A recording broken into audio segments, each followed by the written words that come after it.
All right, so today we're starting to talk about the Mongols. Now, I might begin with a little bit, with just a few words on sources. Of course, I always want to begin with just a couple of maps. So we've been looking at this map a lot of Kiev and Rus by the those principalities kind of spread northward. So if this is, always orient on the Black Sea, and then you've got Kiev over here, and these kind of Slavic cities that they're having authority over. And then by the 1200s, you start to, it looks like this. Moscow is now on our map. Here's the Dnieper River leading into the Black Sea. There's the Volga River. Get ready. The Volga is a river we will talk an awful lot about. It kind of starts over here on like the Pontic Plain. Moscow, it goes right near Moscow. It goes almost towards Siberia, then takes a sharp right turn and heads south down into this huge delta that leads into the Caspian Sea. When we talked about the Khazar Empire, and their capital at Itil was probably somewhere around here. And when we talk about Sarai, the Mongol capital that's going to get built, it's somewhere over here on the Volga.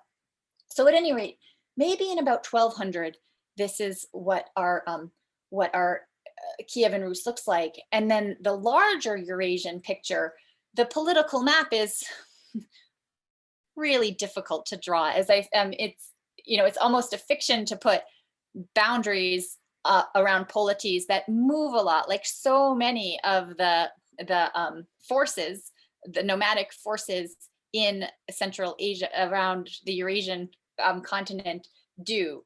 But roughly, these are kind of various names of peoples and tribes that from which, and somewhere up in here, the Mongols will emerge. Before telling this story, let me just cover a little bit of bases in saying, what are the sources that have taught us the history of Mongols? Well, one of the most important sources for that is the Secret History of Mongols. The Secret History of Mongols is the oldest surviving Mongolian language literary work, and it was written for the Mongol royal family sometime after Genghis Khan's death in 1227 AD. It was written by an anonymous author and probably written originally in a Uyghur script, though the surviving texts all derive from transcriptions or translations into Chinese characters dating from the end of the 14th century. So, and this is an area in which I have zero language expertise at this point. And so that all the surviving texts derive from transcriptions or translations that were done into Chinese characters dating from the end of the 14th century, so the end of the 1300s, compiled by the Ming Dynasty and under the name of the Secret History of the Yuan Dynasty. So that's the one source that we have about the biography of Timuchin, who gets called, his name gets changed to Genghis Khan. The other sources are 13th century travelers, which in some ways, even that these exist, are some historical evidence of connections that existed. And the majority of people what died within miles of the place they were born throughout much of human history. But some people, going back centuries, really cover some ground. And some of those people left behind some of the clues that we have about the Mongols. One is Giovan Diapinin del Carpini, or John of Plano Carpini, and he probably lived from 1180 to 1252.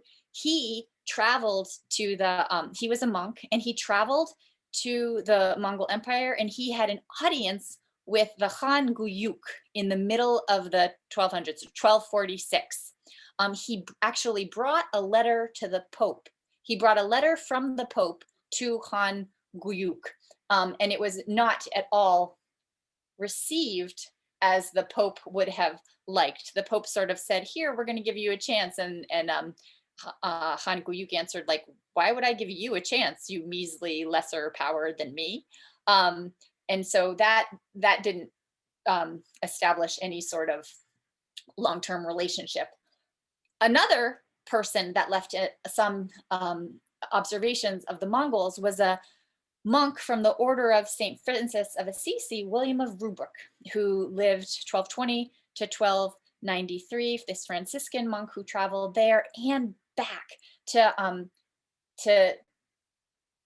travel was a very fraught endeavor. And so to make it there is one thing, to make it back is really an accomplishment.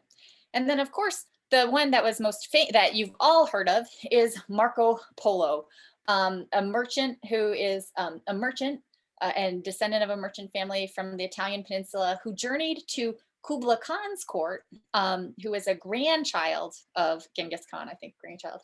And he was there in the 1271 to 1229, I think, when he escorted back. He came back on a boat, traveled there overland, came back on a boat in which he was escorting a Mongol princess to be married to one of the Ilkhanate, the Persian princes, in an alliance they had arranged. The Ilkhanate was also a descendant of Mongol power, so there was a relationship there between those powers anyway, and Marco Polo was sort of intercessor in it. And one thing that's just such a remarkable point in history when we think about the importance of these sources is that supposedly his million stories ever got put down on paper when he ended up in prison and told these stories to a fellow mate who got some pen and paper. I guess it's not so hard to get pen and paper in prison. Trotsky did, although the Gulag wouldn't give you paper. But he wrote down the stories of his travels there that Marco Polo gave to him. Reminder, much about Marco Polo's is fanciful and to be taken with a grain of salt. What am I basing that on? Well, Marco Polo talks a bit about Russia and some of the practices there. And we're we're pretty certain that Marco Polo never traveled through Russia. He went back on a boat. But at any rate, these are the sources we have. And another source that we have, of course, are the Rus chronicles. And I'll talk a little bit more about them. This is all just to say that while there's much mythologizing in these sources, and that the most detailed source, The Secret History of Mongols, is problematic in that it was written down centuries after Genghis Khan actually lived, many other sources do corroborate, at the very least, the shocking military success of Genghis Khan and his successor. So with that, let me kind of launch into the story of Genghis Khan. Genghis Khan was originally named Temujin, and he'd actually already passed away when the Mongols invaded what became European Russia. He died in 1227. When Genghis Khan died, the Mongol possessions were divided among the 4 sons of his first wife. The heartland, or Genghis's own Ulis, that was kind of how they referred to their own territory, his own Ulis, went to the youngest son, Tului. This is not a system operating on primogeniture. We'll talk more about primogeniture. The leadership of the Great Horde passed to Genghis's son, Ogadai, who ruled from 1229 to 1241. The second son, Chagatai, inherited Central Asia. And the westernmost part of the Mongol Empire, which was conquered in raids in 1223 and then 1229 and 1232, was slated for his oldest son, Juchi. Juchi, however, had predeceased his father, and so his inheritance was split between his 2 sons. The eastern part, which consisted of Western Siberia, now Western Siberia, Kazakhstan, and the area around the lower Sirdarya River in Central Asia, went to Genghis's grandson, Orda. And the western half went to Orda's brother, Batu. So two things I want to say about that. One, it was pretty, when they divvied that up, they assigned territory in the west to Batu that they had not yet conquered, but they would. And then point 2, I think that Jochi's history is pretty fascinating. Jochi was not the biological son of Genghis Khan. Genghis Khan, he started out really from nothing. I mean, he is not born into connections and wealth. And before he had risen to greatness even among his peers and then neighboring tribes, his wife was kidnapped, and she was with enemies for a while, and she came back, and Jochi was born. And by all the rules of biology, there is no way that Jochi was Genghis Khan's son, given that he wasn't anywhere near his wife in the zone that she was a prisoner in another tribe. But Genghis he counted Jochi as his son, and Jochi was recognized as his son. And I just stop and make this point because this is something too I really find remarkable. Dynasty is such an important organizing principle, not only for the Mongols. In Russia, I just showed you a slide about how the two main dynasties in Russian history. Throughout centuries of Central Asian history, one's relationship to Genghis Khan is an important legitimizing force. Like, dynasty has a lot of power as a legitimizing force. And yet I just stop on the biology of Jochi's existence to point out that dynasty, we have instances in history where it isn't totally determined by bloodline. All right, now the Mongol conquests of the Rus land. And oh, actually I could have shown you this slide of the Chinggisid family, but word is missing in it. All right, at any rate. So let's talk about the Mongols. These superior horsemen, they had a reputation for just being able to live in the saddle. They could shoot far and accurately deadly arrows while moving, kind of a feat of Eurasian excellence, you might say. The Mongol conquest of the Rus lands.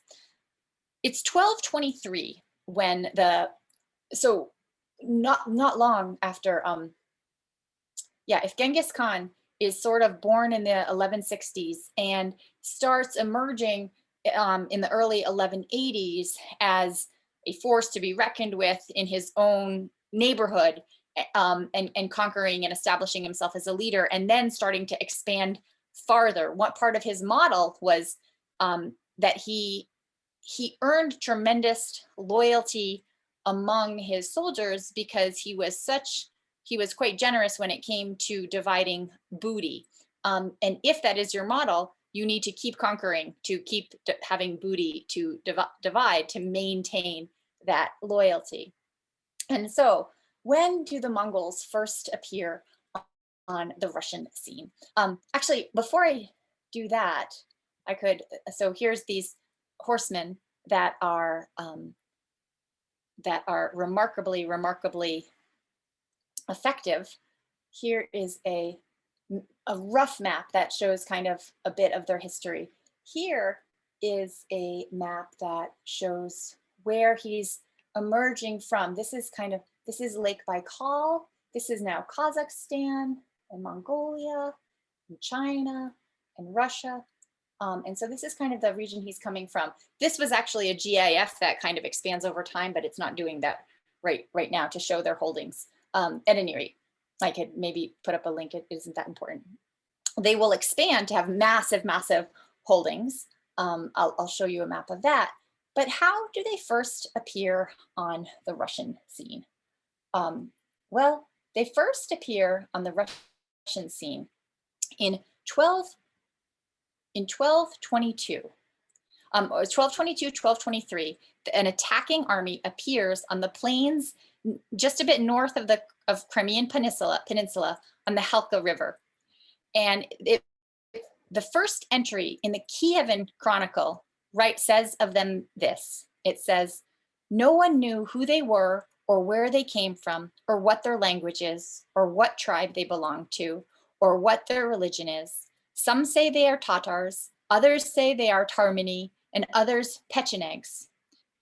The entry for the year 1224 in the Chronicle of Novgorod, and I'm reading from a translation here, has nearly identical language, and it continues, quote, "God alone knows who they are and whence they came out. We have heard that they have captured many countries, slaughtered a quantity of the godless Yaz, Obez, Kasag, and Polovets peoples. When they say godless, they mean not Christians. And scattered others, who all died, killed thus by the wrath of God and of his immaculate mother, for those cursed Polovets people had wrought much evil to the Russian land. So that's the Novgorod Chronicle already, you see, trying to understand this through a religious lens. Are we being punished? Then it goes on to say, okay, so they say, and so we're being punished, and it's really the Polovotsi's fault. This is the Slavs would often fight with them. And then it goes on to say, however, how the Polovotsi brought to the Russian princes, quote, many gifts, horses and camels, buffaloes and girls, saying, our land they have taken away, and yours will be taken tomorrow.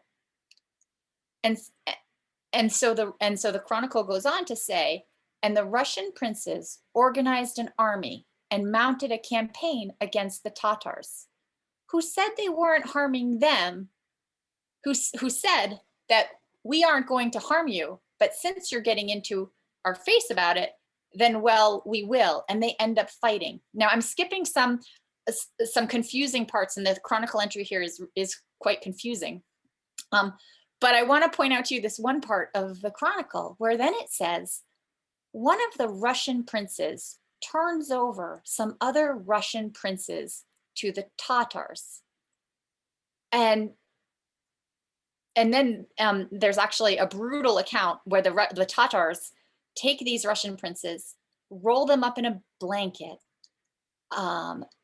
put some boards on top of them, and then proceed to have a meal on top of the boards while they suffocate to death.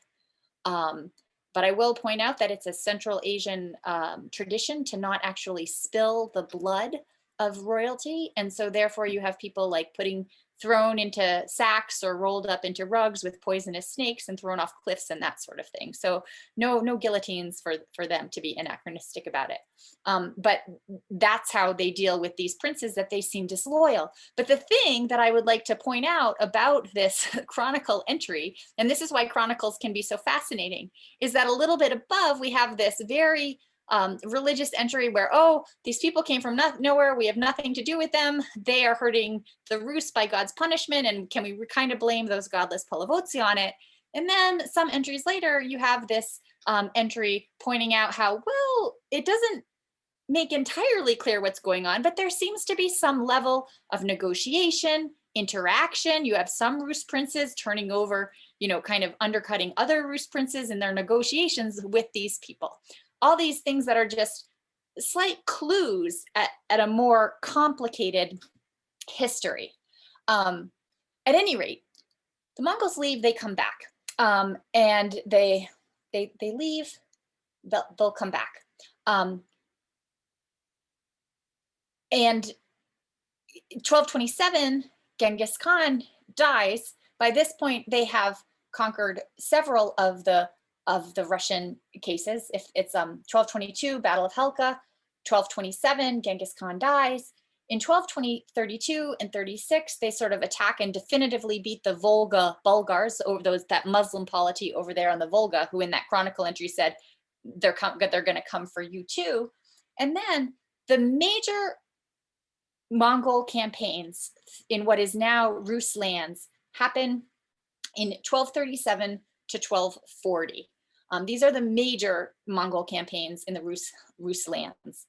Now, it is, as I mentioned, a telling comment on Mongol confidence that it just so happens that the Mongols hadn't yet conquered the western bit of what's now Russia when they already bequeathed that territory to Batu. Batu himself led the campaign that vanquished the Rus towns in sustained onslaughts through those winters. Mostly they would kind of campaign through the winter, then go away and graze their animals. Of course, having forage is important for an army that depends on its horses to be able to travel some. But these major conquests of Rus towns like Suzdal, Vladimir, they're happening in the winter.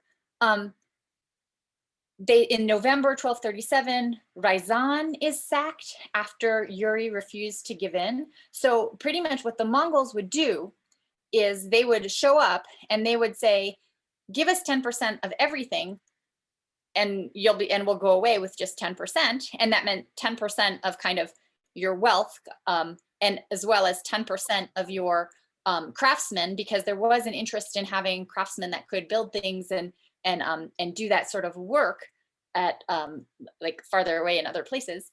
And you'll be fine. And if you don't do that, we're gonna sack and destroy you so heartily that we'll let one messenger escape, as was a typical Central Asian way, who can hopefully pass on the word that if you don't do what we say, things are going to go really badly. Notice someone always escapes to be able to tell the carnage that was wrought upon them. So Genghis Batu has this campaign from 1237, 38, and he conquers the Bulgars on the Volga. Then he goes on to Moscow. He conquers Ryazan after offering the Prince Yuri there to give in, and he doesn't. And then they sack Kolomna. They come back and get Moscow again. In February of 1238, they sack Vladimir.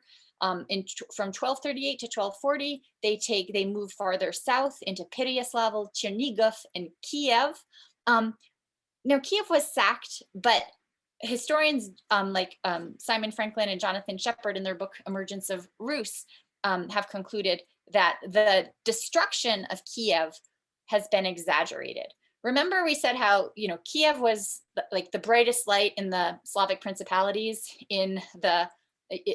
from the time of Vladimir and through the time of Yaroslavl. Yaroslavl dies in 1054, and it's down there. The Dnieper is it's an important trade route going down to Constantinople and then up to the Baltics.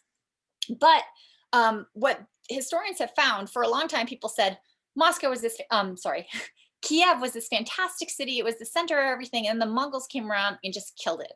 And what historians have found is that actually Kiev had already ceased to be the brightest light in the region prior to the Mongol conquest. Why that is not entirely clear, but already by the 11 teens and such, there's significant trade activity happening in the regions that isn't going through Kiev.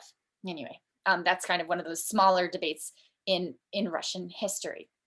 Now, another question, well, I'll leave that a little bit. In December of 1241, the Han Ogadai, he was the son of Genghis Khan, and he died. And one thing that happened is, so when the great Khan would die, wherever they were, they would suspend their campaigns and they would all go back to the Karakorum and they would meet for a Kurultai. Kurultai, I guess I could have written that word that I don't exactly know how to spell, and it's a transliteration anyway, to select a new leader. But at any rate, so in the spring of 1242, you have Mongol armies that have pretty much moved through the lands of Rus, and now they are threatening to move into Poland and into Hungary and invade Austria and Bohemia, as is famously known. And they were spared that Mongol advance when Batu got the word that Ogatai, his uncle, had died. And so they had to abruptly suspend their campaign and retreat and return to the Karakorum to accept the next great Han in the Kurultai. Now afterwards, Batu returned to his Western conquests, which became known as we think of it often as the Golden Horde. But get this, the term Golden Horde does not appear in history until the 17th century. So what was this thing called? Well, the Kipchak Ulis is kind of the thing that we get seen in historical sources. It's pretty complicated to kind of put on the map what's what. But anyway, I'll kind of continue with this story with that kind of caveat. So afterward, Batu returns to this Western conquest area that he's the ruler over. And this area becomes later, not in the 1200s at all, known as the Golden Horde. And he began building a capital, Sarai, along the Volga River. And it was to Sarai that the Rus princes would travel every year to receive the Yarlik. What was the Yarlik? The Yarlik was the official permission or appointment of a prince to rule over the domains of the Mongol Khan. So you needed permission from the Khan to be the ruler there. And from the 14th century on to deliver tribute to the Mongol Khan. So basically, like in terms of how empires work, so the Mongols conquer. Pretty quickly, they set up Mongol people in the town to collect tributes and make sure everyone is, you know, not raising an army to redefeat the Mongols, but they all leave. But then quite quickly, they even, like, maybe I say by the early 1300s, but it seems like it was probably even decades earlier, like even by the 1250s, 1260s, there is no Mongol person that is living full time in a Russian town. Instead, what's happening is, like, the Mongols have left. They have other campaigns. They're living down on Sarai. They want to be out on the steppe. And it is just the job of those Rus princes, the one that has been appointed, the Yarlik, to go around to all the Russian towns, collect the tribute, and deliver it to Sarai every year. It's really significant. So over time, the princes from Moscow prevail in holding that privilege of the Yarlik most often. Holding that privilege of the Yarlik proved to be quite important because it left them ample opportunities to build Moscow's strength, even as it remained subordinate to the Mongol Khan. Although what are they doing? They're kind of skimming off the top. And so having the Yarlik is totally an advantage, totally a good thing, but it isn't without consequences. Here is a picture of of Prince Mikhail of Chernigov being executed at Sarai in 1246. So that was in a year when Moscow didn't have the Yarlik. He had displeased Batu. In 1252, the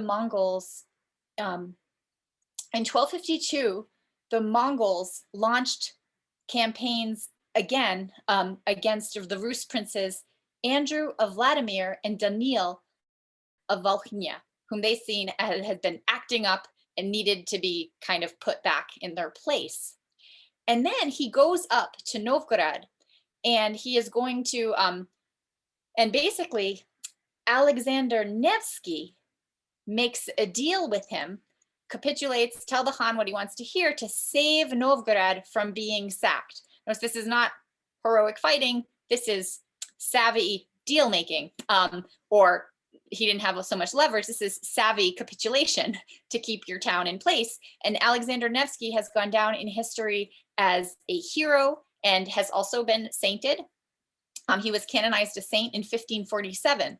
So Alexander Nevsky is the hero of Novgorod. He cuts a deal with the princes in Moscow. Now, Nevsky had distinguished himself as a really capable, really courageous war leader in a battle in 1240 on the Neva River, on a river that gets named the Neva River in St. Petersburg. It got named after Alexander Nevsky from this famous battle against the Swedes, where he defeats them. But then he's a savvy politician and he's not going to go up against the Mongols. And then he makes this deal with Moscow where one of his sons is going to get to be the Prince of Moscow. It's a little bit more complicated, but that is a significant thing. That is a significant fact because it is the son of Alexander Nevsky, Danil, who founds the Danilovichy line, the Sons of Danil line. And these are the people that are pretty much going to be all the Rurikid princes. These are going to be all the princes of Moscow. And where our story is going next is that Moscow is going to become the most powerful city in the region. And so I'll just end underscoring